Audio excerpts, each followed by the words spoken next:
Hi, this is Kurt, the Bariatric Carnivore. Let me tell you, first of all, about this really cool little tool that I found. I mean, I got the nicest new toy. It's called a Bighorn infrared grill. I have always wanted to get a great crust on my steaks like I can get at a steakhouse, but I really couldn't afford the best tool that I knew to make that happen was an Auto Wild grill, but they cost about $1,000, and frankly, I just couldn't see shelling out $1,000 just to get a good crust on my steak. And I've used cast iron skillets to try to get a good sear on the steak. And the first time I did it in the house, that was a mistake because that just gets all over the house. I cannot get even my ceramic grill hot enough to get a great sear on the steak. But this new thing, this Bighorn grill, creates a fantastic sear. It's kind of an Auto Wild knockoff, but it uses a propane tank. You use it outside, gets up to 1,500 degrees, and it just creates a fantastic sear on the steak. And if you do what's called a reverse sear, where you cook the steak, to the temperature that you want it at a low temp, and then finish it off in the grill, even those people are like, God help you, that like well done steaks or medium rare or medium steaks, and you can cook it up to that point and then finish it off to get the crust on that grill, and it is spectacular. So highly recommend it. The only thing, two caveats. Number one is dry the steak before you put it in there. The moisture sizzles and it keeps it from getting a good sear. Number two, don't put salt or seasoning on the steak before you sear it, because that will burn at 1,500 degrees. So you don't want that ash on it. So those are the only two caveats, but highly recommend it. Poke around, you might find one on Amazon Prime Days. Get a good bargain on it. Now let's talk about what I really wanted to talk about today, which is gout, which is a form of arthritis. It is an inflammatory disease caused by high uric acid levels in your bloodstream, and they form crystals. They seem to, I don't know what it is, but they seem to always get worse when they concentrate, those crystals concentrate in your big toe. And that's kind of the classic presentation of it. And about 10 years ago, I woke up one morning with about the second worst pain that I've ever had in my life. It was fun. Every time a sheet touched my toe, I was screaming in pain. How bad is that pain? Well, it's so bad that women who've had babies with natural childbirth say that this is worse. And when a woman who's had a baby says that this pain of gout is worse than natural childbirth, you can take the pain seriously. It is something you don't want. So how do you prevent it? Well, what they did was, of course, I went to the emergency room to figure out. I felt like I just, in the middle of the night, had kicked my toe into a brick wall and then dropped lead weights on top of it. It was that painful. But, they x-rayed it. No, then they told me it was just gout. There were gout crystals in there. And I needed to eat a low purine diet. And they gave me another drug called epinol. And epinol is not to stop a gout flare, but to keep the uric acid levels down. So that was my 10th maintenance drug that I was on.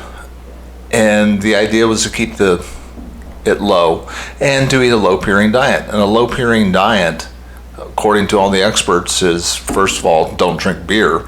Number two, no red meat, no organ meat, no fish, and high fructose corn syrup probably does it.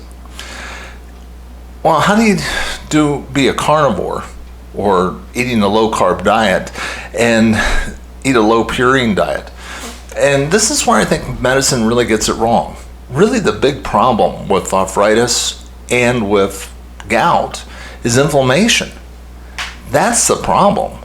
You're inflaming your system, and that's what's creating these aches and pains.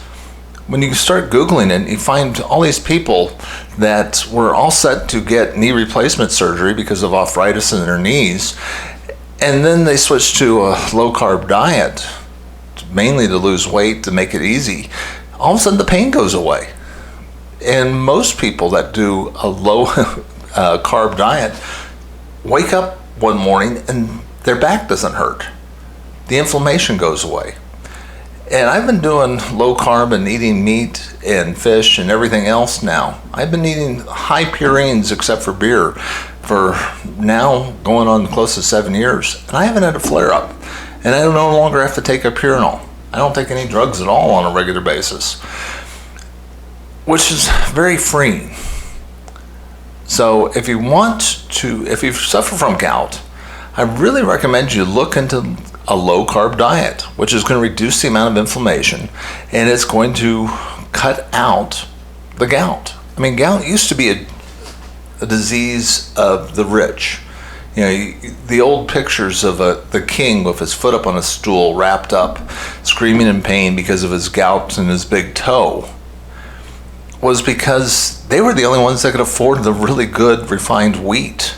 I mean, if you want to get rid of inflammatory foods, get rid of wheat, sugar, vegetable oils. These are the inflammatory foods that are just causing the arthritis and other problems. And if you want to get rid of it, just get rid of those. Get those out of your diet.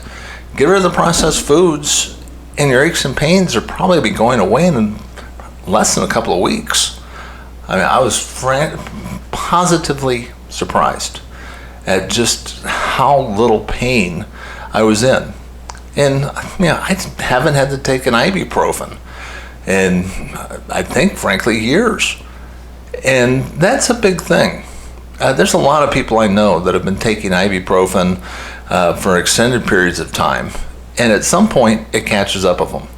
It starts to, one person I know, their liver looked like somebody had been drinking heavily for years. They were getting cirrhosis of the liver. They were getting markers that showed that they were getting in serious trouble. And they had to get rid of the non-steroidal anti-inflammatory drugs. No more Motrin. And if you've got pain, that's almost like a death sentence. All they had to do, though, was to switch over to a low inflammation diet, and those problems would go away. And you don't have to pay the price of taking anti-inflammatory drugs, which cause problems. Nothing's free. I'm sure there's probably going to be side effects at some point from a Pyranol, and I'm glad I don't have to take that as a maintenance drug anymore either. So this is Kirk, the Bariatric Carnivore. If you want to avoid inflammation, if you want to avoid the pain that comes from gout, think about going low carb. I mean, you have nothing to lose but the pain. And I try to put out a new message every single workday. If you like this message, please like, subscribe, hit the notification bell. I try to put out a new message every single workday. If you've suffered from gout and you've cured it with a low-carb diet, would you please put a comment down below and encourage other people that it's possible to overcome this? I mean, it is right up there with the pain of natural childbirth, so you know it's bad. Even the women who've had that say it's right up there. So you don't want it. Like I said, this is Kirk, the Bariatric Carnivore. I will talk to you soon.